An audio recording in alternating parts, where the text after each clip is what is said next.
Hey everybody, welcome to the Champ and the Chump. Today we have former middleweight, hard punching champion of the world, straight out of Youngstown, Ohio, the ghost, Kelly Pavlik. Let's get right into it.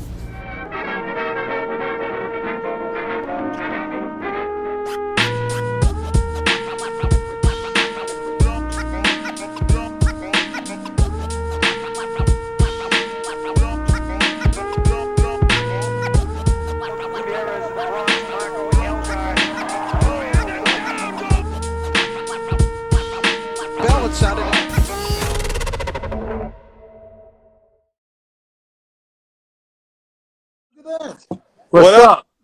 up, I Kelly? made it. You did. You did. It was a journey. What part of the country are you in? Ohio, East Coast. There you go. That's where you're from, correct? Yep. Oh, that's where you're from, though, right? What's that? That's where you're from, though, right? Yeah. Yep. So the neighborhood you grew up in I read, was also mostly Slovak, excuse me. Yeah, it was a mixture of everything. It was, well, before my time, back in the days, talking about 40s, 50s, it was a Slavic. It was called Lansingville.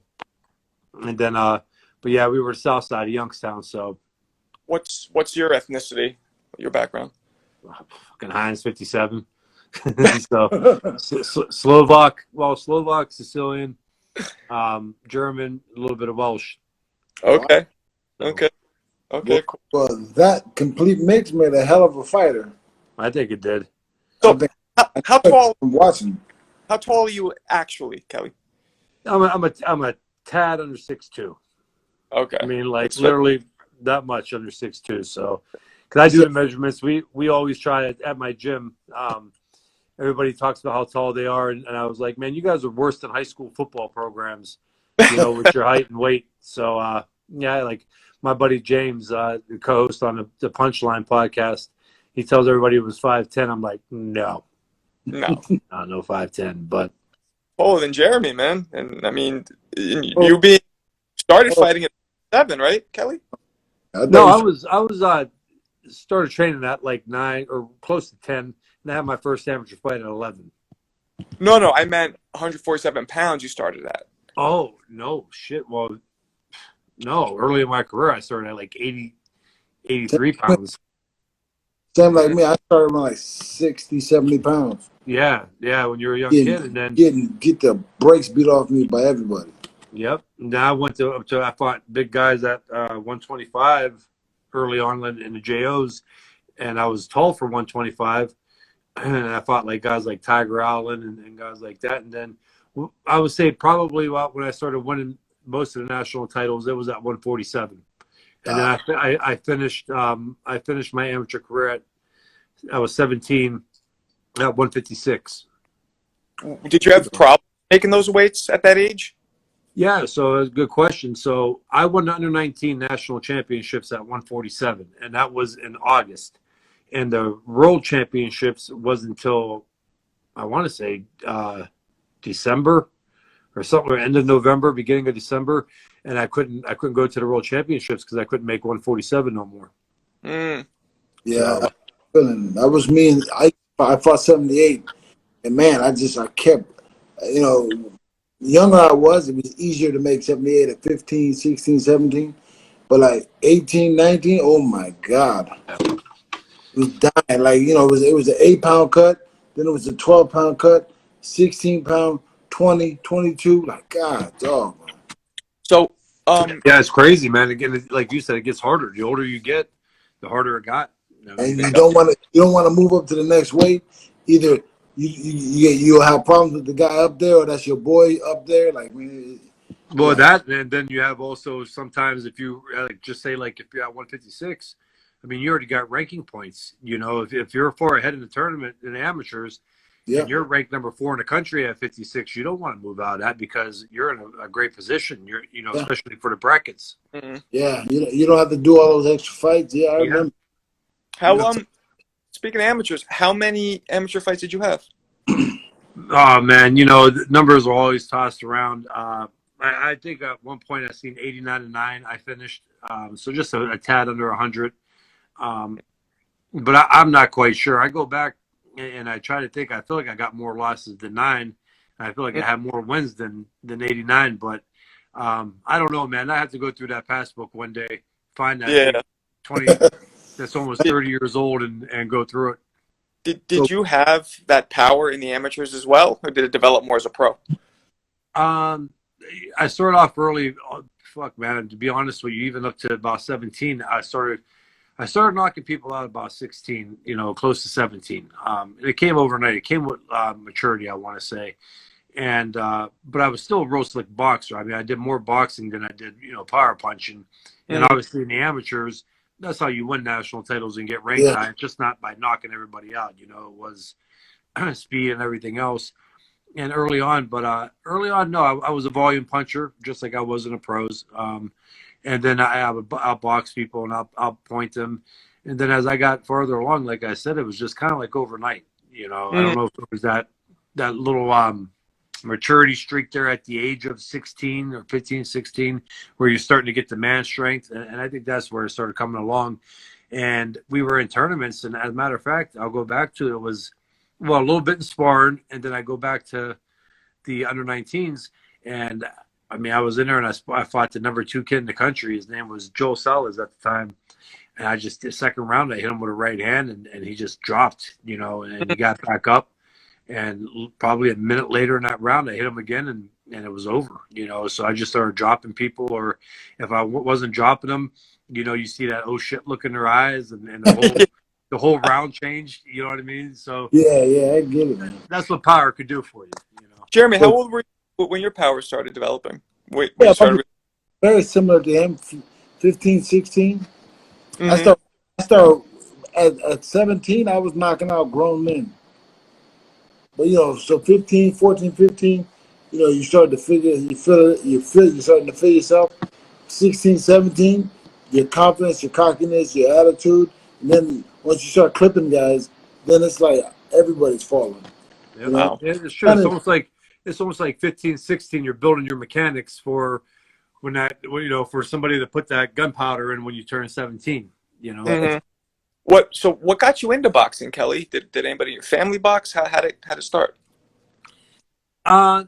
Man, well, again, growing up on the South Side, it was, just the neighborhood. My brothers boxed a little bit. My buddy that lived across the street, who was like a brother to me, he was boxing. And actually, his parents were quite a bit older. You know what I mean? They had him late. And his dad actually had fighting gloves from World War II.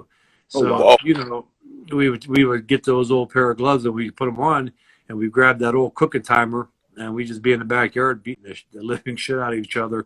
And I was like 6 years younger than the oldest and 4 years younger than my brother Ricky.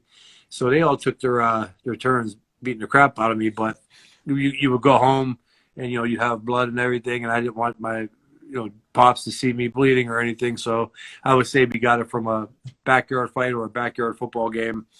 But so long story short, I played football, I played baseball, and I kept tugging at my parents to, let me box. I was like, take me to the gym, let me go with them. And finally, they let me go, and they didn't want me fighting. And I went there and, a couple of days into it, I sparred and got my butt whipped. And they were excited. They thought that I was done after that and that I would quit. And I'll never forget, I came home from school the next day and I went right into my bedroom and I came right out and I was like, what the hell are you doing? I was like, I'm going back to the gym to kick that kid's ass. And it just stuck from that point. It was just something I fell in love with. The one-on-one aspect of it, everything. Were you the kind of guy who got into fights in school, that kind of thing, or were you more kind of to yourself? Yeah, I mean, listen, growing up in the city, especially in Youngstown, it's a tough area, blue collar type area. There was fights. You got in backyard fights, and it's not like today where you get in the backyard fight and like everybody brags about it. You know what I mean? Or it's a story around town. No, it was just normal. Like you end up getting the fight playing football, and either he beat your ass or you beat his. And you remember you hear people always laugh about it because it's true. And then one kid starts walking off with the ball, and you're like, "I'm sorry, man. I'm joking. You're my friend. Come back here." But it was not. It wasn't unnormal to go twice a week. in a scuffle. I'm talking about not rolling around on the ground, but I'm talking about and mainly through sporting games, basketball games or football, when you're 9, 10, 11 years old, and you got a bunch of kids that are doing the same thing, playing sports. School, I was kind of, I listened to my parents, and I knew if I got in trouble at school or if I was disrespectful to teachers. So I never really was. I did get in one fight in school, and I actually went to the school on open enrollment. My parents wanted me out of the city schools, and I went there, and we were kind of on tight watch. You couldn't get in trouble, and this kid kept messing with me, and I'll never forget it. He grabbed me by okay, you guys are going to kick out of this. So for almost the entire school year, I kept coming home, and I kept telling my dad, this kid keeps messing with me. He keeps messing with me. Let me crack him, right? And my dad's like, no, listen, you can't get in trouble there. You can't even get a detention. They'll kick you out. Like, just let it go, let it go. I mean, this went on for like 2 months. And finally, I just had a breakdown. I told my dad, I was like, why am I even boxing?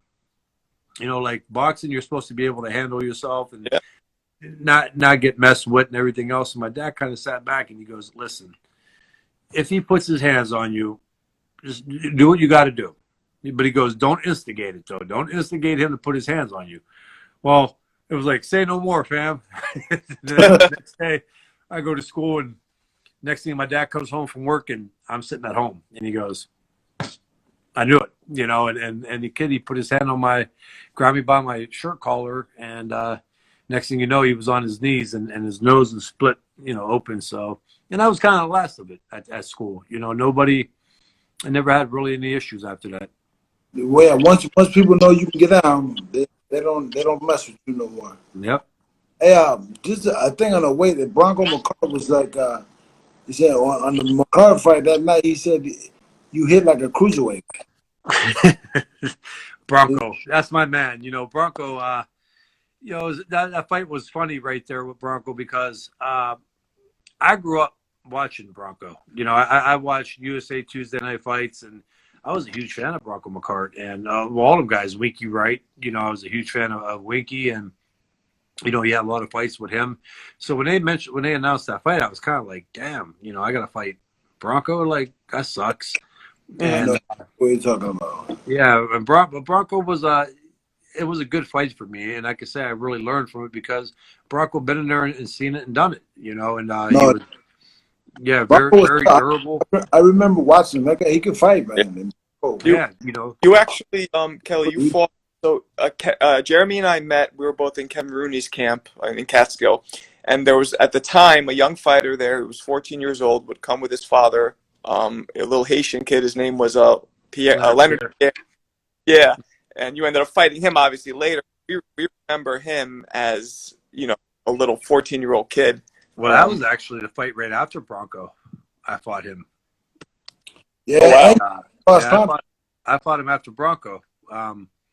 And I have, when I went to that fight, because he looked like a little mini Tyson, and I was kind of like, damn, this kid, is going to be a fight. So I trained my ass off for that fight, especially that it was in my hometown.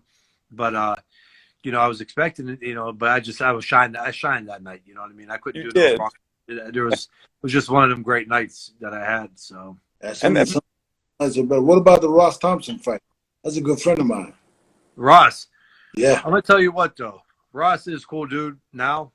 If Ross put half the time that he did running his mouth into his boxing, that dude could have been a world champion. I'm just going to be honest. But, to this day, he thought he beat me.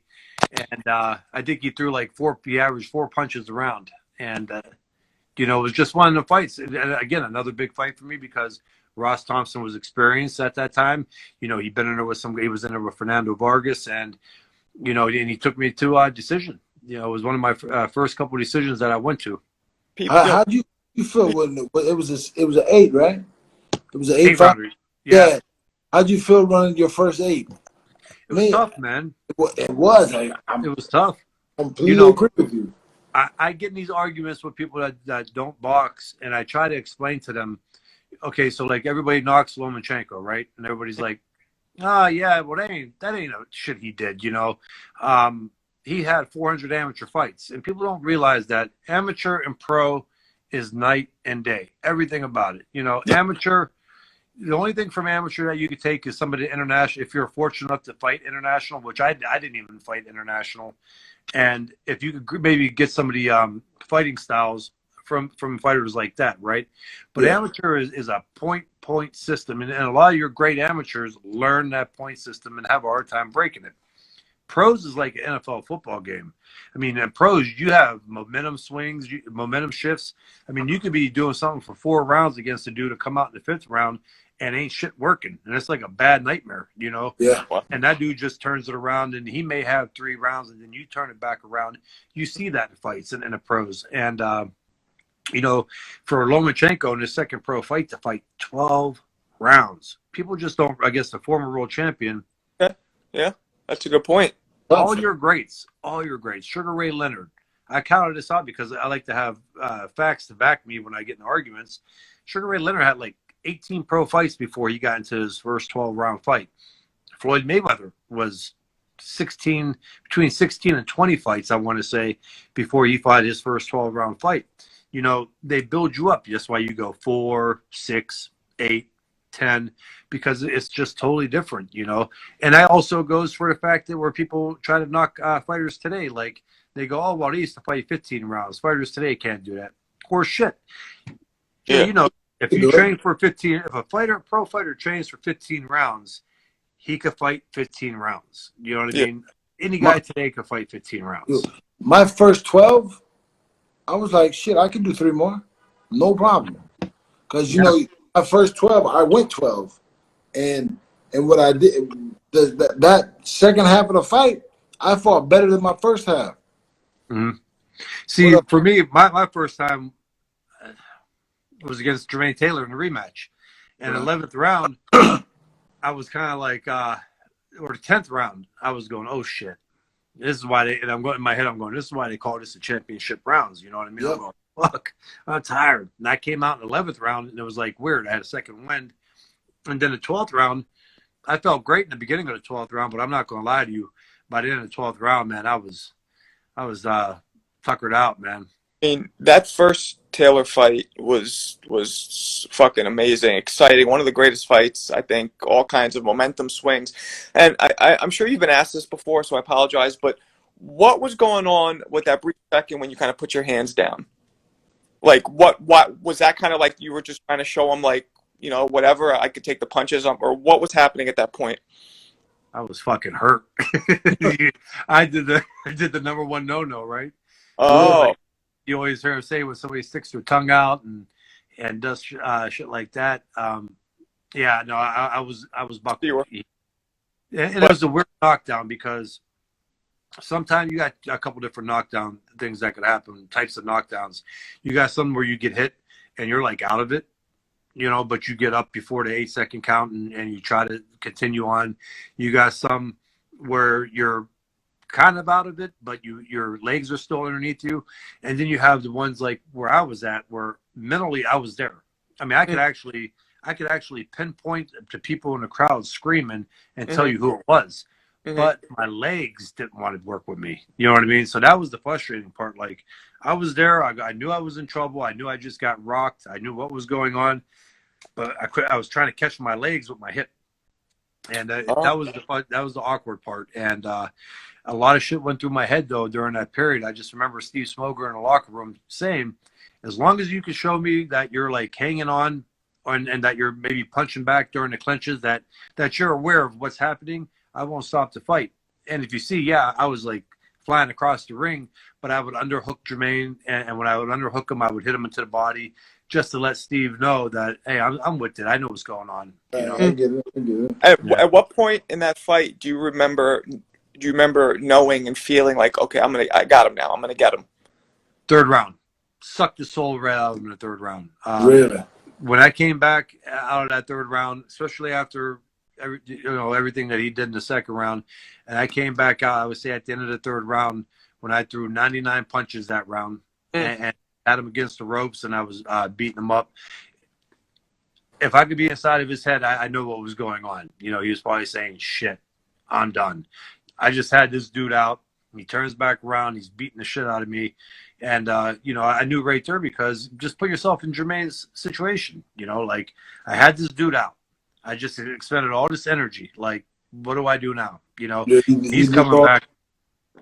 What's I that? get it. It's a couple questions people are asking. One guy, Mr. DJ, says one of the best fights he ever seen is that fight with Miranda. Yeah. Yeah. which I agree. A fucking barn burner. Yeah. Man, Miranda by far is the hardest puncher I've ever fought. You know, them Colombians can hit, and it's true. You know, the reputation they have is so true. You know, like going into that fight, I knew I was going to have to go into a war and back them up, because my opinion and game strategy was Edison Miranda couldn't fight off going backwards, you know. And if you tried to box with Edison Miranda, he threw those looping punches, and he was fast. Yeah. And he would catch you with the overhand rights and things like that. So my game plan for that fight was to go straight in, back him up, and put him on his back feet. And I did that. But let me tell you, that shit hurt during the process. You know, he was one of the type guys that everything he hit you with, you felt it. You know, even his easy punches that landed on your shoulder, you carry that for 3 to 4 rounds. Damn, really? Wow. He hit that hard. So he was the hardest to start with. So another question: Yeah. Why retire early? What's that?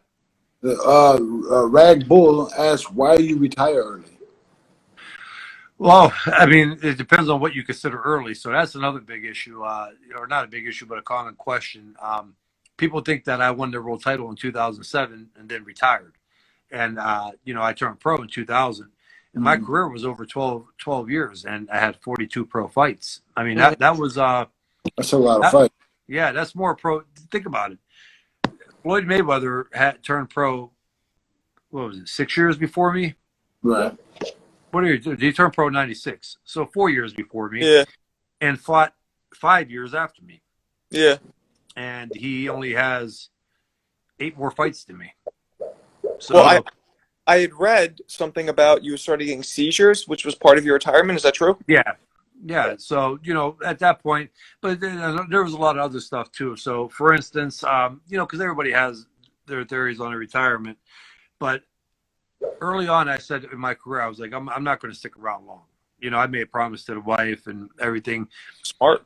When I won the world title, instead of counting down to the next big fights, I was counting down to retirement and the big fights. And to be honest with you, when I ended up going out to California, which I loved going out to California. I loved training with Robert Garcia. It was a great learning experience. But, you know, I fought guys like Aaron Jaco, Scott Sigmund, and Will Rosinski, you know. So being up in the way, usually when you leave town and you head out, that's the beginning of your career. When you ain't making the money, when you don't have the world titles. Here, I'm a 3-time world champion, made the money, everything else, and then I'm up. I got to leave my kids and my family, and it was cool. Don't get me wrong, but then, you know, they had the big fight where I kind of got resurrected. I was kind of like pumped up again, and it was the Andre Ward fight, and you know, we were that close to signing the contract. What happened? And that's when he hurt his shoulder. Oh. And he had the shoulder surgery, and he was out, and that was like the icing on the cake. And you know, and the biggest part of that too was that Super 6 tournament was still kind of going on. You know, fights. So now you're talking, there was no real meaningful fights out there. I mean, there wasn't even a fight with a guy that was halfway known for the fans. So at that point, you know, I just called it in. You know, I think you did a very smart thing, man. I think going too long is, you know, ruins. Not only can ruin you physically, but also your life. It does. Listen, I'll go back like this. Like, now, personally, I know how good Sugar Ray Leonard was. I got him as probably 1 or 2 of the all-time greatest in my opinion right now. And but every time I think of Sugar Ray Leonard, I ain't gonna lie to you, I think about the fight with him and Camacho. Oof. You know, and him just like flying around the ring, getting dropped. And it's a shame. It's just the way the human brain is. Like, I think of when I think of Sugar Ray Leonard, I don't think of like the great fights with Hagler and Hearns and all them other guys. I just picture him getting dropped by Camacho. I know in all reality that 10 years, 15 years before that, it's a totally different ball game, but that's just what I, you know, see. So what would you say was your most gratifying fight? Well, There was a lot of them, believe it or not. A big one that a lot of people don't realize, and a lot of people still won't think much of, um, was that Marco Antonio Rubio. So there was a fight where I went in and right after the loss to Hopkins, and where everybody was like, Hopkins stole his soul. He ain't ever the same since Hopkins. But I fought the kid Rubio, and it was just I demolished him for 8 or 9 rounds. It wasn't even close. And then he turns around and goes on a 10-fight winning streak and knocks out David Lemieux at the time. Lemieux was 25-0 with 25 knockouts, and Rubio goes on to win a world title, at middleweight. So that was a pretty big win, not because I beat Rubio. Like, I was expected to beat Rubio, and I think everybody knew that. But the way I beat Rubio was just, polarizing. But I would say that Miranda does, because nobody was giving me a chance against Miranda. People will slowly forget about that too. Yeah. But Miranda was the boogeyman. He was the boogeyman of boxing at the time that I fought him. Nobody wanted to fight him. Stopped him in 7. Yeah. And then I'd have to say the second Taylor fight, because nobody thought I could beat. The only way people thought I could beat Jermaine Taylor was by knocking him out. Yeah. If I didn't knock Jermaine Taylor out, then I would lose. So, and I don't understand that, because the first fight, I was winning that fight. I mean, so give him the knockdown. I can understand how it was close. But I gave him, obviously, the second round, and I think I gave him the 4th round. Yeah. Whether or not, I mean, I was outboxing him. I was, beating him. So the second fight, that was pretty cool, too, to go distance, go 12 rounds, and show that I could outbox him and beat him. So it was a good fight. On the other side of that coin, what was your most disappointing fight? Well, shit, had to be Hopkins, or the Martinez. Martinez fight. There was one there. If you could go back and do something different, I may have, or I may not have. I don't know in that fight. We were talking about weight and everything at the beginning of the show. Well, that was one of them ones where, so you think about it. I turned pro at 18 at pretty much 160 middleweight, and when I fought Martinez, I was damn near 30, fighting at 160, the same weight class. So, the commentators, I mean, it's documented. They mentioned over and over about, the treadmill and the stationary bike in my room. And so the only thing in that fight that I say, if I could have done something different, was maybe come in 2 pounds overweight and say, strip me, find me. Who cares? It's my last fight at middleweight anyway. So, do it that way. But then you think about it. So if I beat him at that point, is the win's probably still the same as the loss, if everybody, right. You came in 2 pounds over. And I mean, people, you only lost twice to Hall of Famers. You've never been knocked out. You know what I mean? And losing to Hopkins, like, I know it sucks. Like, I wasn't in your shoes, but that's an amazing fighter. That's, you know what I mean? There's nothing to be ashamed of. And another one, not my night, and it had to be against a guy like Bernard Hopkins, who, and I know a lot of people think Bernard is great, but I still think he's underrated. I mean, if you want to talk about footwork, there's a guy there. Everybody thinks footwork got to be flashy, but there's a guy right there that shows you that you don't have to be flashy to have great footwork. And Bernard Hopkins probably had the best footwork in the sport. I mean, he made those little subtle moves and little quick steps, and he would offset your punches, and he would come in with the lead right hand and throw you off guard. And he was really good at that. And a lot of people don't understand that. And if I was a boxing trainer and I had a young kid, I would put a lot of Bernard Hopkins films on and show him, some of the things that Bernard did and some of the tactics that Bernard, everybody thinks he was real dirty. He was at times, don't get me wrong, but was it more smart or was it dirty? What would you attribute, besides the lead right hands, what else was he doing that kind of threw you off your game? Again, going back on that, there's a lot of situations, but I would say, again, going back on that, it wasn't just the lead right hand. It was, he would make, when you go to make a move, he would make that one little step and kind of suffocate you, and it would throw you off. So you could never really get a rhythm going against him, and if you go to make a move or you threw a punch, he would parry it and catch you with a shot over top of it, but from a weird angle that it was hard to counter on, what I mean? And, and then the right hand itself, he would come in and it looked like he would just come in to shoulder bump you with his lead shoulder, but he would throw the right hand over top. And then after he hit you with it, if you try to counter, he was already close enough to push you off balance. So just so many different tactics that he had that made him so great, you know. And he didn't have much. Did he have much power?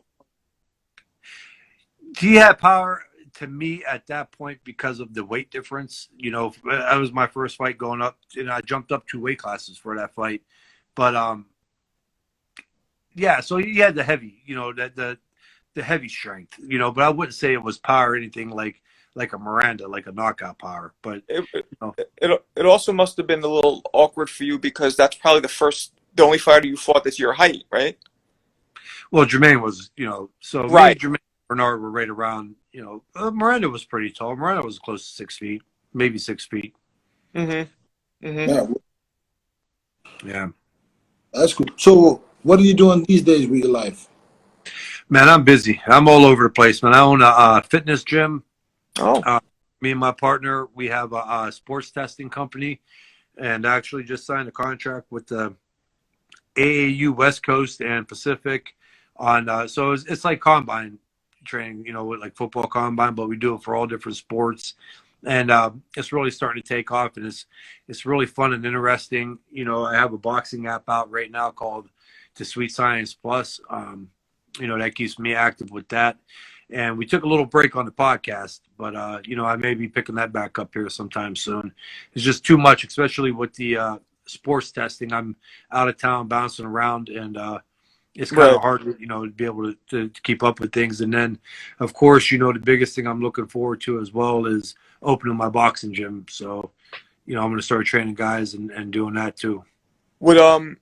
So what do you think about the current legends fighting, and would you ever do it if you were approached? You know, I talk about that one a lot. I'm not a huge fan of it. I'm really not. Don't get me wrong. Tyson and Roy Jones, they look great, and it was a great fight. And I didn't expect it to go that way. I thought it would have been a little uglier, but them guys came out, and I tell you what, they pretty much put a bunch of 30-year-olds to shame. And I thought it was cool, but I guess where I'm going is, but when's enough enough? You know, when are you going to see one that you don't want to see? You know, I've seen somewhere they were talking about Reg Bowe making a comeback, and he's fighting Lamar Odom. Yeah. So, I mean, I'm not going to say anything. I got respect for them, but like, when's enough of it though? You know, when will somebody get hurt? What will be the icing on a cake for a long-term injury? You know, just all those different things. And you know, I know right now, like with the Paul brothers coming into boxing and the whole trend of, I call it sideshows. I got nothing against the Paul brothers either. I know a lot of people get pissed and they're like, well, that's horrible for boxing and this and that. And I go, hey, all you diehards, you got guys, you got a lightweight world champion like Lomachenko that has to fight in a small arena of a 2,000 seat arena at the Madison Square Garden because they can't put the asses in the seats. Jake Paul and Logan Paul, they're bringing 18,000 people. They're selling probably $250,000 to $300,000 pay-per-views, buys. It's not hurting the sport. If you're a true boxing fan and you don't know that it's an exhibition, then shame on you. You know what I mean? Right. They're fighting exhibitions, and everybody knows that it's an exhibition.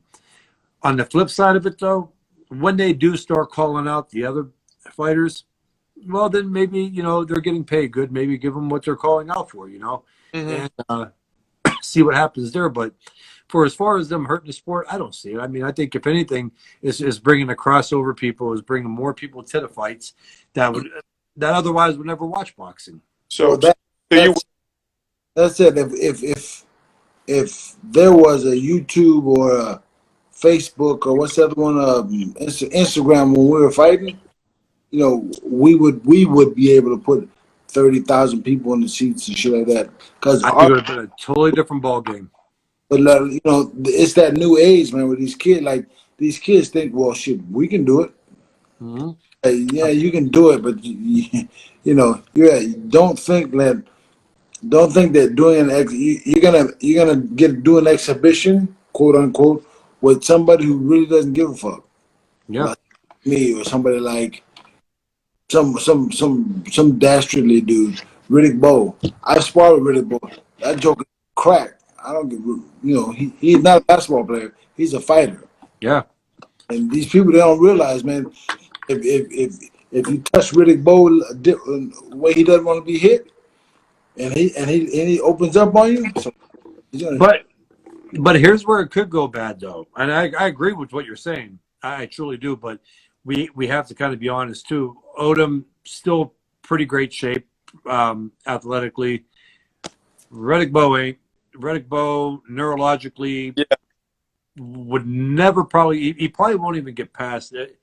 I'm still having a hard time seeing this fight even getting made through the commission.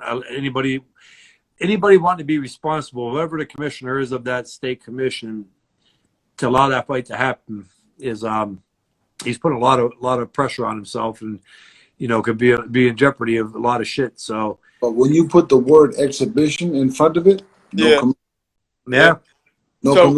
commission allowed. Or that's true. You wouldn't want to have anything to do with a fight like that, an exhibition. Man, unless they're coming with some number that I can't refuse, which it was. I see what Paul made against who was last kid? Askren. 700,000.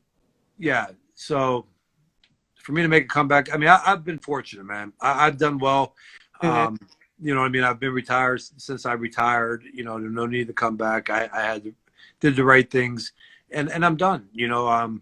It's a no-win situation for me, really, to be honest with you. I go out there. I ain't gonna lie to you, dude. I ain't threw but 30 punches since I retired. So I did powerlifting. What else? I started losing weight again. I got up pretty high doing the powerlifting. So I cut down on powerlifting. I still lift, but I do a little more cross training and hit training and stuff like that. But I'm down to 225 now. But for me to go in there and if I don't knock them out, or if something looks bad, or just to even go in there, to go back into training camp and have to spar, I would need 3 to 4 months to get in fighting shape. It's like I was when I was in my early 30s and 20s, where I could go and take a 2-month training camp. Now I'm going to need 3 to 4 months to get my ass in shape, a little bit of fighting shape. And, you got to spar, and there's unnecessary shots that you got to take in sparring throughout training camp. Oh, you're right. And that's the big thing. It all adds up to that. Yeah. Is there was there any fighter in your career besides Ward who you really wanted to fight but you didn't get to? Yeah, there was a handful. Give me, I don't know, name a couple. Man, I wanted Paul Williams. I wanted that fight badly, and it was supposed to happen twice, and negotiations fell through between DiBella and Top Rank. I did want the Arthur Abraham fight, but they kind of pissed me off a little bit. So I think we all know, just from the Edison Miranda fight in Abraham, he wanted me to go over to Germany and fight, and we couldn't understand that. He picked the title up, I guess, almost to give me, and same with Sturm when Taylor vacated the 2 belts. And so I was the champion. I was the lineal champion, had the ring belt. And I did want to fight Abraham because I wanted to take that belt and put it in my trophy case. Sure. But, it just never came through because neither side, again, on that, as far as the promoters, they don't want to make it happen.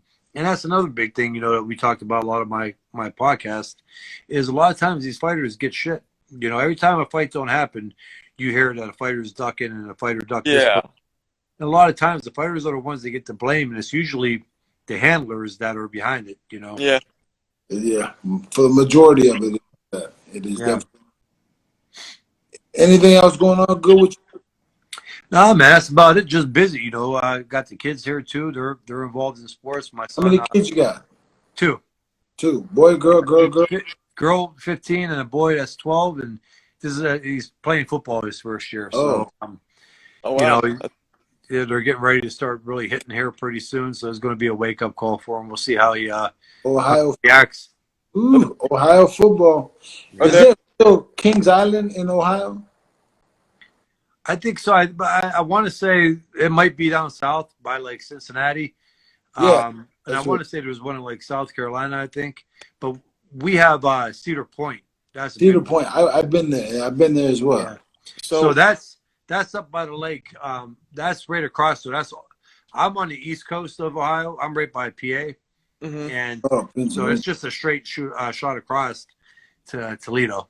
So I guess before we wrap up, I wanted to ask, what fighters right now do you really like watching? Current. Man, there's a handful. Spence, Crawford, Mikey Garcia, Shakur Stevenson, Lomachenko, fun to watch. Teofimo Lopez is doing thing. Their lightweight division, Devin Haney, Tank, it's just loaded. And I'm going to tell you, a lot of people, and it's frustrating for me because boxing ain't what it was, at one time.